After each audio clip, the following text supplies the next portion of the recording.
Berdasarkan rapat koordinasi pemerintah Provinsi Sumatera Selatan, penerbangan internasional dengan rute Palembang Kuala Lumpur di Bandara Sultan Mahmud Badarudin II Palembang akan dimulai pada tanggal 18 Juli mendatang.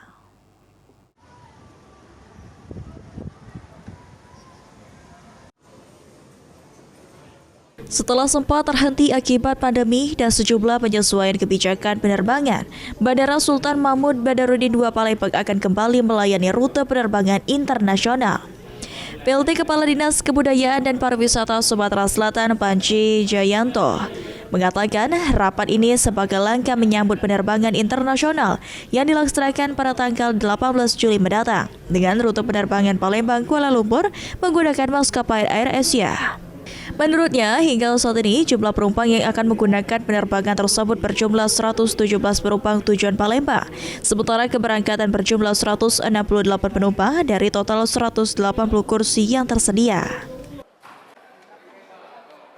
Ini kita mengumpulkan semua pihak yang terkait dalam rangka persiapan penyambutan penerbangan perdana dari Kuala Lumpur ke Palembang tanggal 18 Juli besok. Kita akan ada seremonial untuk menyambut yang datang maupun yang akan berangkat jadi penerbangan internasional. Karena sudah lama vakum dan baru tanggal 18 Juli besok itulah kita mulai ada penerbangan perdana internasional setelah beberapa tahun kita tidak ada.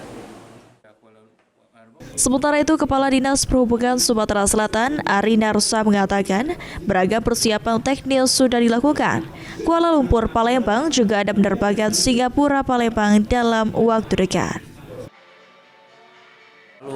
Mempromosikan adanya penerbangan internasional ini dari Palembang ke Kuala Lumpur, Palembang ke Singapura.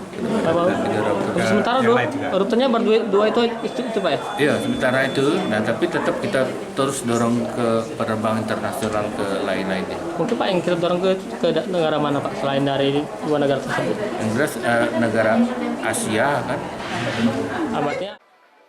Selain Singapura dan Malaysia, ke depan pemerintah Provinsi Sumsel juga mendorong penerbangan internasional beberapa negara lain terutama di Asia. Ilham Wahyudi, PAL TV.